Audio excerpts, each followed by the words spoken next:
Time debate में आपका स्वागत है। केंद्र सरकार दवा बनाने वाली कंपनियों के लिए आचार संहिता ला रही है। दरअसल ऐसी कंपनियां डॉक्टरों को अपने उत्पाद की जानकारी देने के साथ साथ उन्हें उपहार भी देती हैं। इस पर रोक लगाने के लिए ये कदम उठाया गया है, लेकिन पेच ये है कि ये सिर्फ वॉलंटरी है। तो ऐसे में क्या इस आचार संहिता से कुछ फर्क पड़ेगा? फार्मास्यूटिकल कंपनियां अब डॉक्टरों को लुभाने के लिए उन्हें किसी भी तरह के उपहार नहीं दे पाएंगी। केंद्रीय उर्वरक और रसायन मंत्रालय ने इस सिलसिले में दवा बनाने वाली कंपनियों के लिए आचार संहिता तैयार की है। दरअसल देखा गया है कि अपने द्वारा निर्मित दवाइयों की बिक्री के लिए कंपनियां डॉक्टरों के पास अपने मेडिकल रिप्रेजेंटेटिव्स भेजते हैं। साथ ही डॉक्टरों को कुछ न कुछ भेंट स्वरूप थमा दिया जाता है। सुनने में शायद कुछ बुरा ना लगे, लेकिन नैतिक रूप से शायद ये गलत ही है। ये इसलिए क्योंकि आभार स्वरूप डॉक्टर भी मरीजों को वही दवाइयां पर्ची पर लिख देता है। बात सिर्फ छोटे मोटे उपहारों की नहीं है। हाल ही में ऐसे अनैतिक चलनों के 2 मामले पेश आए हैं। उर्वरक और रसायन मंत्रालय को एक शिकायत मिली थी कि एक फार्मा कंपनी ने एक साथ 11,000 टेलीविजन सेट खरीदे हैं। क्यों? मंत्रालय इस बात की जांच कर रहा है। वहीं एक दूसरे मामले में 10 डॉक्टर जो सभी के सभी न्यूरोलॉजिस्ट थे, सपरिवार इंग्लैंड और स्कॉटलैंड के टूर पर गए थे। कहा जाता है कि ये ट्रिप कथित तौर पर अहमदाबाद की एक कंपनी ने फाइनेंस किया था। मामले की जांच चल रही है। अब जब मंत्रालय इस सिलसिले में एक कानून ला रहा है तो इसका स्वागत किया जा सकता है। हालांकि इससे तोहफों के लेन देन की ये प्रक्रिया थम जाएगी, ये कहना फिलहाल मुश्किल है। ये इसलिए क्योंकि ये आचार संहिता फिलहाल वॉलंटरी यानी कि स्वैच्छिक है। मतलब ये कि अभी इसे वैधानिक दर्जा हासिल नहीं हुआ है। सरकार का कहना है कि पहले 6 महीने तक देखा जाएगा कि क्या इससे कुछ फर्क पड़ता भी है या नहीं।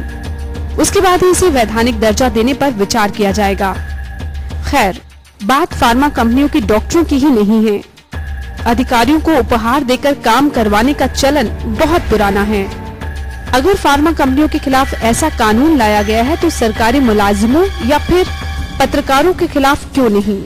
आखिर उपहार और रिश्वत के बीच की लकीर बेहद महीन है। फार्मा कंपनियों और डॉक्टरों के बीच तोहफों के इस चलन पर रोक क्या वैधानिक नहीं होनी चाहिए?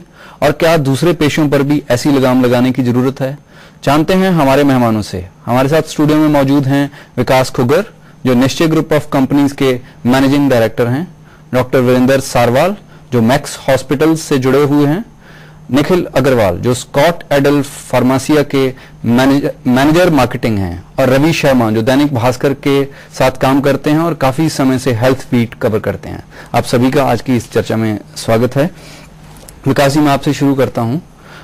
ये जो अभी आचार संहिता आ रही है, इससे जो कंपनियां हैं उनकी सिरदर्दी कम हो जाएगी या मुनाफा कम हो जाएगा? मुनाफा कम होगा। इससे ज्यादा कोई फर्क नहीं पड़ेगा कि वो है। बिकॉज जो बिजनेस करने के लिए हम लोग बैठे हैं, तो जो अपनी पॉकेट से कोई कुछ देता नहीं है बिजनेस में, तो हम लोग जो है आगे अल्टीमेट कंज्यूमर जो है मेडिसिन का, उसके ऊपर हम लोग पे ऑफ करेंगे। इसमें आप के साथ जो मैं बात करना चाहता हूं वो ये है कि कंपनियों का प्रेशर ज्यादा रहता है कि गिफ्ट या टूर या जो जिस किस्म की भी रियायतें देती हैं, या डॉक्टरों की तरफ से आपको लगता है कि उनकी तरफ से ज्यादा प्रेशर? दोनों तरफ से है। जो कंपनी से आज की डेट में इतनी सारी कंपनीज खुल चुकी है, जिसको चाहिए कंपनी मार्केटिंग कंपनी खोलना is not a big deal. हर कोई अपनी कंपनी खोल लेता है। डॉक्टर्स लिमिटेड हैं, वही डॉक्टर्स हैं, सब कहीं ना कहीं अपना प्रोडक्ट लिखाने के लिए कोई ना कोई एक्टिविटीज इन चीजों में इंडल्ज होते ही होते हैं। हाँ जी, डॉक्टर साहब, आप क्या कहना चाहेंगे इसके साथ? मैं इससे थोड़ा सा डिफर करूंगा। मुनाफा नहीं कम होगा अगर एक प्रोडक्ट की क्वालिटी बहुत अच्छी है। एक चीज मैं यहाँ मेंशन करना जरूरी समझूंगा कि जब हम हेल्थ केयर की बात करते हैं, हम एक मरीज के इलाज की बात करते हैं, तो उसमें सबसे इंपॉर्टेंट एक चीज होती है लाइफ, और कोई चीज नहीं देखी जाती है। मैं अपने बारे में जरूर कह सकता हूँ, बाकी मेरे कुलीग्स हैं, काफी सारे कुलीग्स जिनको मैं जानता हूँ, उनके बारे में बोल सकता हूँ। This is the general perception के हम जब भी ट्रीट करते हैं तो हम एक ह्यूमन लाइफ को ट्रीट करते हैं और उसके बाय प्रोडक्ट्स नहीं देखे जाते हैं। अगर पेशेंट कोई इमरजेंसी में आता है जिसको कार्डियक अरेस्ट हो रहा है, तो उसमें ये नहीं देखा जाता है कि इसमें हम ये चीज लगाएंगे क्या मिलेगा। पहली जो होती है कि उसमें कि उसको हम बचाने की। लेकिन ऐसी खबरें लगातार आती हैं कि ये सारा कुछ देखा जाता है। कितनी भारी है ये ध्यान में रखा जाता है। हाँ जी, उसी पे मैं आ रहा हूँ। अगर कोई कंपनी सोचे कि जो भी प्रैक्टिस आज तक चल रही है जो कि गलत थी, जो मैं बिल्कुल पूरी तरह से मानता हूं कि गलत थी, और जो गवर्नमेंट ने किया बहुत अच्छा किया है। हमारा प्रोफेशन में नहीं, बाकी प्रोफेशन में भी आएगा तो बहुत अच्छा होगा, बट अभी हम अपने प्रोफेशन की बात कर रहे हैं। बहुत अच्छा कदम है। प्रॉफिट इसलिए नहीं कम होगा, अगर कोई भी कंपनी एक क्वालिटी प्रोडक्ट बना रही है, कोई भी डॉक्टर वो दवाई लिखेगा जिसका सबसे ज्यादा और जल्दी असर होगा। कोई भी डॉक्टर इसको देख के नहीं लिखेगा कि मेरे को इसमें से क्या मिलना है, इसका क्या बेनिफिट है। ये बिल्कुल गलत धारणा है, बिकॉज जो अगर उसने प्रोफेशन में गुडविल बनानी है वो पेशेंट के ट्रीटमेंट से बनानी है।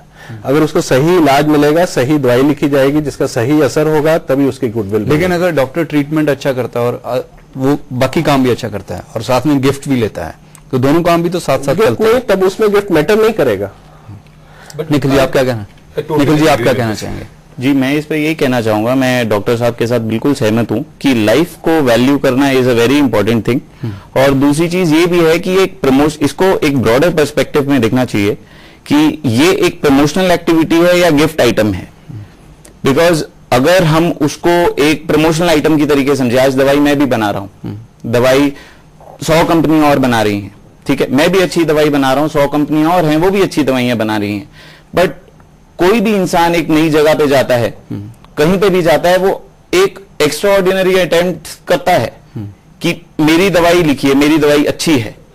तो वो एक कॉमर्स का एसेंस है, उसे हम अवॉइड नहीं कर सकते। और हमें ब्रॉडर पर्सपेक्टिव में सोचना चाहिए कि डॉक्टर शुरू से ही एक रिस्पेक्टेबल क्लास रही है, ठीक है, उन्हें मालूम है कि ये दवाई मुझे क्यों लिखनी है, क्यों नहीं लिखनी है, क्या करना है उसमें। ठीक है, प्राइस इसका ज्यादा है, कम है, हर एक चीज के मेजर होते हैं। प्रमोशनल एक्टिविटी के नाम पर ही जब एक डॉक्टर को गिफ्ट देके या उसको किसी किस्म की और रियायत देके अपनी दवाई लिखवाने की कोशिश की जाएगी, उनको विदेश पे जाने के लिए पैसे दिए जाएंगे जी, या उनके पूरे जो टूर स्पॉन्सर किए जाएंगे, उनकी स्टडी के लिए उनको पैसे दिए जाएंगे, तो इसको सिर्फ प्रमोशनल एक्टिविटी नहीं कहा जा सकता, जैसा कि मिनिस्ट्री ने कहा है, एडमिट किया है, और हम लगातार ऐसी खबरें अखबारों में पढ़ते हैं। बिल्कुल ठीक कह रहे हैं आप। मैंने इसीलिए बोला आपको कि एक जैसे न्यूज़पेपर में भी इसी तरीके से लिखा गया कि अ black ship ruins the industry। तो ठीक है, हम इसको ब्रॉडर पर्सपेक्टिव में देखें। मैं ये नहीं कहता हूं कि इतना सब करिए, लेकिन जिस तरीके से न्यूज़पेपर्स में और सब में मेंशन किया जाता है, no pizzas and pen for doctors, मतलब एक डॉक्टर एक रिस्पेक्टेबल क्लास है, मतलब it is not a crime that he is a doctor. उसके पास ऑप्शंस हैं, डॉक्टर के पास लेकिन अगर कोई वो ऐसा काम करता है तो वो डेफिनेटली क्राइम ही रहेगा जी। एक लेवल से ज्यादा कुछ भी किया जाए, अधिकता हर चीज की बुरी होती है। डॉक्टर साहब आप कुछ कह रहे हैं? इस चीज के एक्चुअली दो एंगल्स हैं। एक तो आपने गिफ्ट या कोई भी अट्रैक्शन के चक्कर में you start writing some medicine और स्टार्ट यूजिंग सम प्रोडक्ट। दूसरा एंगल ये है कि आप जानते हैं कि मेडिसिन में बहुत सारी टेक्नोलॉजी बहुत फास्ट चेंज हो रही है, बहुत सारे नए मॉलिक्यूल्स आ रहे हैं, नई टेक्नोलॉजी आ रही है, टेक्निक्स आ रही हैं, इक्विपमेंट बन रहा है। अब अनफॉर्चुनेटली इंडिया में रिसर्च एंड डेवलपमेंट का कोई स्कोप नहीं है, किसी भी ऑर्गेनाइजेशन में फंडिंग नहीं है।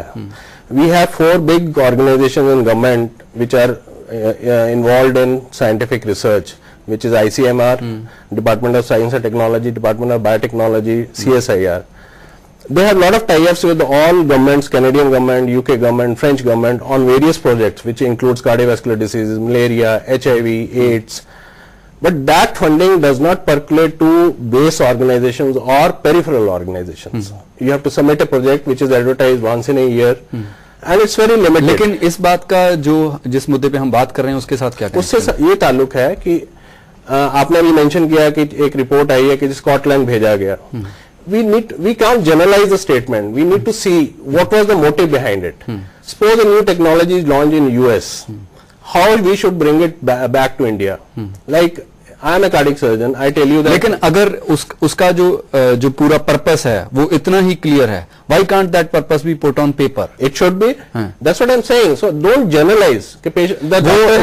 जितने डॉक्टर्स हैं वो अपने परिवार सहित इंग्लैंड और स्कॉटलैंड घूमने not families. I don't. जो अखबार में रिपोर्ट आई है और जो मिनिस्ट्री ने कहा है उसमें ये साफ लिखा हुआ है। वही मैं कह रहा हूँ, उस चीज को बंद करना जरूरी है, बट जनरलाइज करना कि एक डॉक्टर स्कॉटलैंड कंपनी के खर्चे पे गए, वी नीड टू स्पेसिफाई क्यों गया। अगर वो घूमने गया बिल्कुल गलत है। अगर लेट्स से स्पेसिफाई हुआ है कि वो घूमने गए हैं तो वही कह रहा हूँ वो बिल्कुल गलत है। आपका नुकता बिल्कुल स्पष्ट हो गया। अगर उसको जनरलाइज करें वो गलत है। एक एंगल जरूर रहेगा कि नई टेक्नोलॉजी को हमें अगर इंडिया में लाना है, किसी भी कहीं पे भी किसी भी इंडस्ट्री में उसमें डॉक्टर्स का फार्मास्यूटिकल कंपनीज के साथ ऐसा चलन चलता रहेगा। This is what you are trying to say। What I'm saying, Ravi आप क्या कहना चाहोंगे इसमें? देखिए, मैं इसमें सभी लोगों के साथ सहमत भी हूँ और असहमत भी हूँ। सहमत तो मैं इसलिए हूँ कि कोई भी कंपनी है सिर्फ और सिर्फ गिफ्ट्स के दम पे सर्वाइव नहीं कर सकती जब तक उसका मार्केट प्रोडक्ट जो है वो क्वालिटी वाइज ना हो। ये नहीं हो सकता कि कोई भी छोटी मोटी कंपनी हो या गुमनाम कंपनी हो सिर्फ डॉक्टर्स को गिफ्ट देके सर्वाइव कर जाएगी, उसकी सेल रात रात 100 करोड़ पहुंच जाएगी, ऐसा संभव नहीं है जब तक उसके पास उसकी क्वालिटी बोल नहीं बोल रही है। डॉक्टर साहब ने सही कहा है, मरीज की जान पहले है, वो देखते हैं कि इस दवाई का कितना असर है, इस दवाई को मुझे प्रमोट करना है कि नहीं करना है। सिर्फ मुझे एज ए डॉक्टर मैं कहूं कि मेरे पास मरीज आ रहे हैं लेकिन मुझे सिर्फ एक दूसरे तीसरे दर्जे की कंपनी एक एलसीडी भेंट कर दे या मुझे स्कॉटलैंड भेज दे और मैं क्वालिटी के ऊपर समझौता कर लूं, ऐसा कोई डॉक्टर नहीं करेगा। नंबर एक। दूसरा पहलू इसमें यह है कि मान लीजिए जैसे डॉक्टर सारवाल ने कहा कि कोई कंपनी अगर किसी डॉक्टर्स को कहीं भेजती है, उनके लिए हवाई टिकट का इंतजाम करते हैं, तो मुझे लगता है कि उसके पीछे कोई ना कोई कारण रहा होगा। चंडीगढ़ में मेरा अपना एक्सपीरियंस है कि अक्टूबर से लेकर मार्च तक हर साल कम से कम भी 10 बड़ी सीएमईज होती हैं, इसमें देश भर से डॉक्टर आते हैं, विदेशों से भी आते हैं। ऐसे में अगर pharmaceutical companies best brain of the world को एक जगह इकट्ठा करने के लिए स्पॉन्सर करना भी चाहती हैं, तो उसमें बड़ा क्या है? वो किसी एक इश्यू पे डिस्कस कर रहे हैं, एक बीमारी पे डिस्कस कर रहे हैं, मरीजों के बारे में डिस्कस कर रहे हैं, तो उसको अगर स्पॉन्सर किया भी जाए तो उसमें बड़ा क्या है? नहीं, उसमें अगर स्पॉन्सर लिखा हुआ हो कि ये पर्पस इस कंपनी ने इस पे पैसा खर्चा है और ये डॉक्टर इस कंपनी के नाम से आया है, तो उसमें कोई मसला नहीं है। मसला ये है कि जब नाम किसी और से और काम किसी और से जाता है आदमी, तभी ये मुद्दा आता है। बिल्कुल, मैं मान रहा हूं इस बात। काम किसी और से, अब देखिए ये ठीक वैसा ही है कि एक लेमैन आदमी खड़ा होकर अस्पताल के बारे चिल्लाना शुरू कर दे कि मेरे मरीज का इलाज गलत हो रहा है। उस गलत की परिभाषा को डिफाइन करने वाला कि इलाज सही है कि गलत है एक डॉक्टर ही हो सकता है। हाँ जी। ना तो एक लेमैन है ना एक पुलिस वाला है जो उसे कहे कि डॉक्टर के खिलाफ केस दर्ज कर ले। हमारे साथ एक कॉलर जुड़े हुए हैं, हम उनसे पूछते हैं वो क्या कहना चाहते हैं। हाँ जी, आप कहां से बोल रहे हैं और क्या कहना चाहते हैं?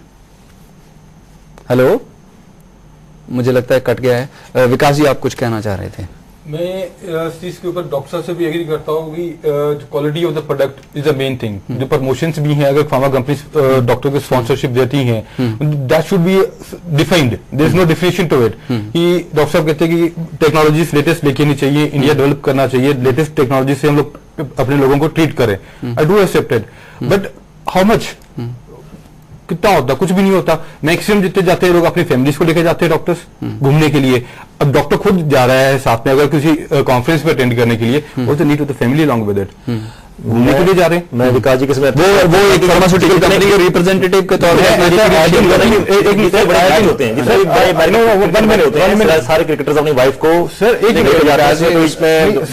आपको पूरा क्लियर करता हूँ जो मैंने आपको पॉइंट बोला कि अपनी फैमिली के साथ, wife with the family, that money is being paid with that। I've been working with the pharma company for 14 years in this market। I've covered 8, I've been controlling 8 states in India। मैं ऐसे doctors को जानता हूँ, ऐसे communities के peoples को जानता हूँ जो लोग they believe them in God। I've been working with them, I've been associated with them, with the family relations हैं। आज दिन मेरे उनके साथ फैमिली रिलेशंस हैं उन लोगों के साथ, but I'm not criticizing anyone। उसके लिए हम लोगों ने प्रमोशंस की हैं, मैंने खुद अपने हाथों से गिफ्ट दिए हैं, मैंने खुद अपने हाथों से टिकटें बुक करवाई हैं। जाना फैमिली डिपार्टमेंट से छुट्टी ली जाती है कि मैं कॉन्फ्रेंस अटेंड करने जा रहा हूँ। What conference? This no conference. Family के साथ घूमने जाते हैं, तो फैमिली का एक्सपेंसेस साथ में वो कंपनीज के ऊपर क्यों आता है? ये जो आप कह रहे हैं काफी प्रोवोकेटिव है। डॉक्टर साहब मैं आपके पास टोटली डिसएग्री। डॉक्टर साहब मैं आपके पास वापस आऊंगा। अभी समय हो गया एक छोटे से ब्रेक का। ब्रेक के बाद हम ये चर्चा जारी रखेंगे।